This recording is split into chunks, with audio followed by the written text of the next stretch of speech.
शिक्षा के साथ साथ बच्चों के हुनर को तराशने की एक खूबसूरत बानगी चंबा के राजकीय प्राथमिक पाठशाला मोड़ा में देखने को मिली है।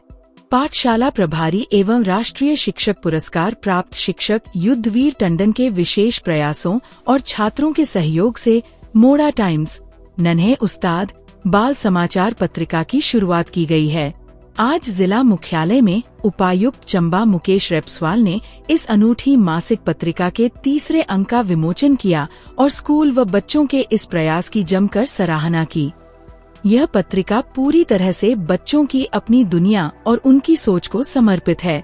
हर महीने ये पत्रिका एक नए और खास थीम पर आधारित होती है। इस बार के तीसरे अंक का विषय मेरा परिवार मेरा गर्व रखा गया है,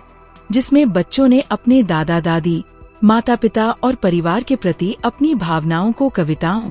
छोटी कहानियों, पहेलियों और चुटकुलों के माध्यम से पन्नों पर उकेरा है। हमारा प्राइमरी स्कूल है, राजकीय प्राथमिक पाठशाला मोड़ा, शिक्षा खंड सुंदला में ये स्थित है और इसमें हम बच्चों की एक मैगज़ीन जो है वो हर महीने निकालते हैं, मंथली मैगज़ीन। ये एक बाल समाचार पत्रिका है जिसका आज विमोचन हमने माननीय जिलाधीश महोदय के कर कमलों से यहाँ जिला चंबा में करवाया है और ये इस मैगज़ीन का जो है वो तीसरा मासिक अंक है और चौथा वार्षिक अंक है। इसी साल से हमने इसको मासिक स्तर पर प्रकाशन इसका करना शुरू किया है और इस पत्रिका के बारे में मैं आपको बताऊं तो हर महीने एक अलग थीम पर जो है वो बच्चे अपना अपना कंटेंट जो है वो लेकर के आते हैं, जिनमें उनके लेख, छोटी छोटी कहानियाँ, कविताएँ, पहेलियाँ, चुटकुले, इस तरह की चीज़ें बच्चे इसमें प्रकाशित करते हैं। जैसे इस बार की जो हमारी मैगज़ीन है ये मेरा परिवार मेरा गर्व विषय पर जो है वो आधारित थी। तो इसमें अलग अलग बच्चों ने जो है वो अपने परिवार के बारे में, अपने दादा दादी, पिताजी, माताजी पर वो क्या समझते हैं, उनकी क्या भावनाएं हैं, उन भावनाओं को लिख करके जो है वो बच्चे लाए हैं। मैं ये बताना चाहूँगा कि ये जो पत्रिका है ये लगभग 42 पेजेस की पत्रिका है और इस पत्रिका में हम बच्चों की कहानियों और कविताओं के अलावा पूरे महीने भर में स्कूल में जो भी गतिविधियाँ आयोजित करते हैं, जो भी दिवस मनाते हैं, सह शैक्षिक और शैक्षिक गतिविधियाँ, उनका भी ब्यौरा इसमें रहता है और इसके साथ साथ बच्चों के लिए इंटरेक्टिव कंटेंट भी इसमें रहता है। पत्रिका को जब आप व्हाट्सएप पर इसको या किसी भी माध्यम से जब आप इसकी PDF को ओपन करेंगे तो आप देखेंगे कि इसमें बहुत सी बच्चों की जो गतिविधियां हैं वो आपको देखने को मिलेंगी और इसका जो निर्माण है वो हम free and open source software जो हमारे पास उपलब्ध रहते हैं उनके माध्यम से करते हैं और बच्चे इस पूरी प्रक्रिया में मुख्य रूप से अपनी भूमिका निभाते हैं और हर बच्चे को अलग अलग महीने का मुख्य संपादक का दायित्व दिया जाता है। और इस प्रकार का जो प्रयास है इसका मकसद ये है कि बच्चों में लिखने के प्रति जो है वो रुचि विकसित हो, विशेष रूप से जो बच्चों को अभिव्यक्ति का एक मंच मिले और इस जो मैगज़ीन है इसका नाम भी हमने इसीलिए नन्हे उस्ताद रखा है और हमारी जो पाठशाला है मोड़ा स्कूल उसके नाम पर हमने इसे मोड़ा टाइम्स नन्हे उस्ताद इस मैगज़ीन का नाम जो है वो रखा है। तो जो पिछले महीने का हमारा थीम था वो इसी तरीके से जो है वो था हमारा पारंपरिक भोजन हमारा गर्व। तो उसमें बच्चों ने जैसे हमारे बबरू हैं या हमारी जो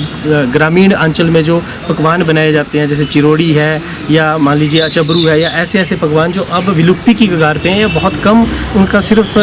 परंपरागत महत्व रह गया है, किसी विशेष त्यौहार पर ही वो बनती हैं, पिंदड़ी है, चिल्ले हैं। तो ये इस चीज़ को बच्चों ने इनकी फ़ोटोज़ भी कलेक्ट की अपने पेरेंट्स की सहायता से, खुद घर में बनाए भी और उनके ऊपर लेख लिख करके पिछले महीने की पत्रिका में छापा। तो अब जो अगले महीने की यानी कि जून की जो पत्रिका है उसका जो थीम है वो हमने हमारा पर्यावरण हमारा दायित्व जो है वो रखा है।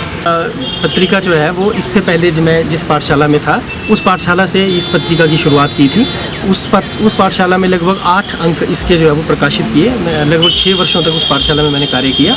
और वहीं से उसके बाद फिर जब नई पाठशाला में कार्य करने का मौका मिला, स्थानांतरण हुआ तो उसको वहाँ पर जारी किया है। तो लगभग 2016-17 से इसकी शुरुआत हुई और वर्तमान पाठशाला में लगभग 2022 से इसकी शुरुआत है और इस पाठशाला में जो मासिक अंक है ये तीसरा ही निकल रहा है, यानी इसी साल सबसे पहला मार्च में निकला, फिर अप्रैल और अभी मई का जो अंक है वो निकला है। और इसकी सर प्रेरणा मुझे इस बात से मिली क्योंकि मैं ऐसा मानता हूँ कि बच्चों में जो अभिव्यक्ति का कौशल है वो बचपन से ही अगर विकसित होगा तो उनको ज़्यादा इसका लाभ मिलेगा। और इसी बात को ध्यान में रखते हुए मैंने सोचा छोटे छोटे बच्चों के मन में जो विचार हैं, हैं, जो भाव हैं, जब आप इस पत्रिका को देखेंगे तो इसमें बड़े सारे अलग अलग कॉलम्स हैं, जिन कॉलम्स में हम बच्चों की अलग अलग, जैसे जो बच्चा पूरे महीने भर में सबसे साफ़ सुथरा बन के आता है उनकी फ़ोटो को हम इसमें फ़ीचर करते हैं। जिस बच्चे का बर्थडे पूरे महीने में आता है उन बर्थडे को हम लाडला लाडली जन्मोत्सव करके एक कॉलम है उसमें फ़ीचर करते हैं। फिर इसके अलावा हम इसमें कुछ अतिथि लेख भी लेते हैं, जैसे मान लीजिए कोई अच्छे साहित्यकार जो बच्चों को, जिनकी कविताओं को पढ़ के बच्चों को सीखने को मिले, तो पूरे देश भर से और हिमाचल के अलग अलग जगह से एक एक दो साहित्यकारों की रचनाएं हम हर महीने इसमें डालते हैं ताकि बच्चे उनको भी पढ़ करके कुछ सीख सकें।